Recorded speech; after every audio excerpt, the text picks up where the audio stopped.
नमस्कार साथियों, आज है 16 जनवरी और आज हम बात करने वाले हैं रिलायंस और टेक महिंद्रा के Q3 रिजल्ट की। साथ ही एक इम्पॉर्टेंट टर्म को सिंपल लैंग्वेज में हम लोग समझेंगे, इबिट्टा।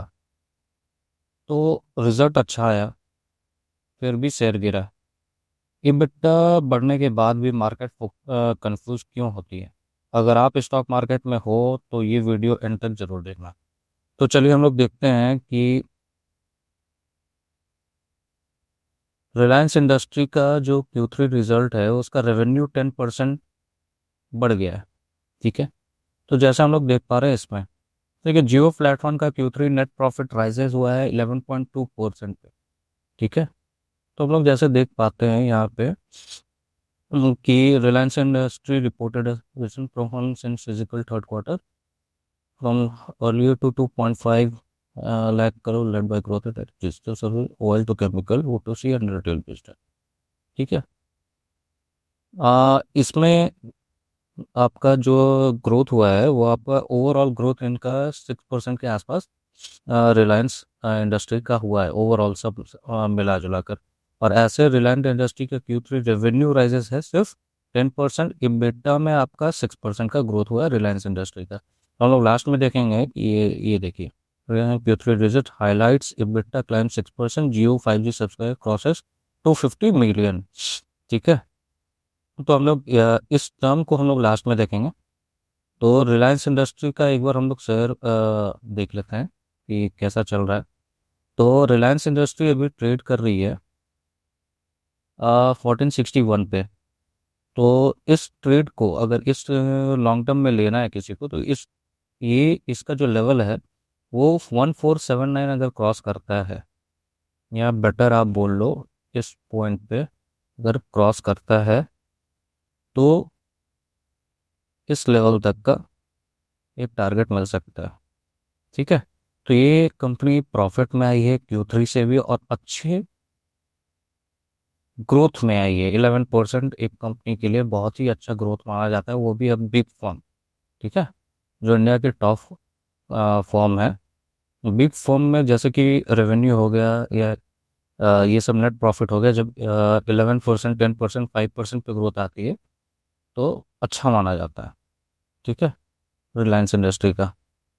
तो जैसे अभी हम लोग एक डेथ क्रॉस भी जानते हैं, गोल्डन क्रॉस भी जानते हैं। तो जैसे अभी मार्केट 200, ये 200 EMA है और येलो वाला आपका 50 EMA है। तो 50 EMA आपको 200 को डाउन ट्रेंड की तरफ क्रॉस किया है, तो इसका मतलब अभी मार्केट डाउन ट्रेंड की ओर ही है। ठीक है, रिलायंस इंडस्ट्री का।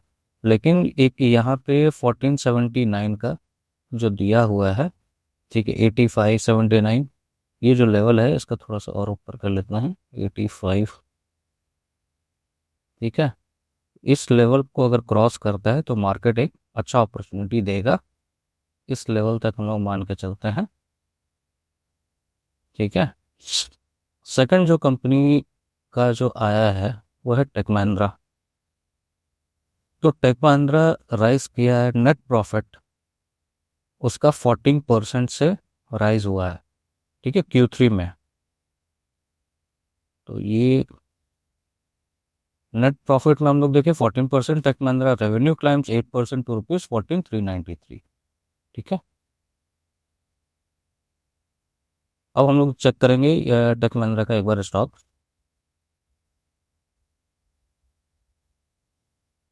टेक महिंद्रा टेक महिंद्रा बहुत अच्छा रिटर्न दे रहा है। आपका Q3 का रिजल्ट आया और एक अच्छा, ये एक बूम में चल रहा है टेक महिंद्रा। ठीक है,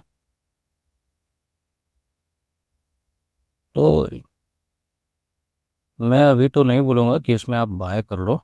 मैं बोलूँगा एक बार इस ये जब रीचेक करेगा, रीबाउंड करेगा, ठीक है, इस लेवल पे अगर रीबाउंड करता है तब आप एक बार ले सकते हैं। ये जो लेवल है आपका 1648, 1648 का जो लेवल है, अगर इस पे आकर नीचे गिरता है और रीबाउंड करता है तो आप ले सकते हैं टेक महिंद्रा को। ठीक है, ये थी आज की दो Q3 रिजल्ट जो आउट हुई थी वो। इसके बाद हम लोग देखेंगे कि EBITDA क्या होता है? सिंपल।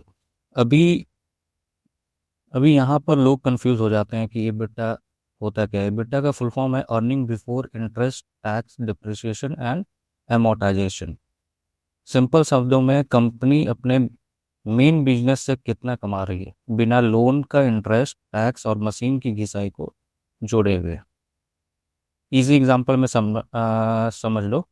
मान लो कंपनी ने बिजनेस से 100 रुपया कमाया, बैंक का इंटरेस्ट हटा दो, टैक्स हटा दो, मशीन का डिप्रिसिएशन हटा दो, तो जो पैसा बचा वही इबिट्टा है। इसलिए जब हम बोलते हैं रिलायंस का इबिट्टा 6% बढ़ा, इसका मतलब है कंपनी का बिजनेस इंजन और स्ट्रांग हो गया। ठीक है। अब बात करते हैं टेक महिंद्रा की, जो हम लोग देखे थे। Q3 14% है टेक महिंद्रा की। ठीक है। तो सवाल जैसे कि हम लोग टेक महिंद्रा देखे कि अच्छा बूम कर रहा है, लेकिन रिलायंस का Q3 इतना स्ट्रांग है, फिर भी आपका रिलायंस इस लेवल पे बूम नहीं कर रहा है। तो ये ऐसा क्यों है कि कभी कभी क्या होता है कि मार्केट एक्सपेक्टेशन होता है, फ्यूचर गाइडेंस होता है, वो तो वो सब जो रहता है उस कारण से मार्केट का सारा चीज़ होता है, मार्केट का जो प्रेशर ये सब होता है वो सब सारा लेके आ, होता है। ठीक है। तो शॉर्ट टर्म में वोलेटिलिटी आ सकती है, लेकिन रिलायंस और टेक महिंद्रा दोनों का फंडामेंटल्स अभी भी स्ट्रांग है। ठीक है। अगर आप चाहते हो डिटेल एनालिसिस, सपोर्ट, रेजिस्टेंस और नेक्स्ट मूव, तो वीडियो को लाइक करो, चैनल को सब्सक्राइब करो और कमेंट में बताओ आपको पोर्टफोलियो में रिलायंस या टेक महिंद्रा है। ठीक है। मिलते हैं नेक्स्ट वीडियो में। जय हिंद, जय भारत।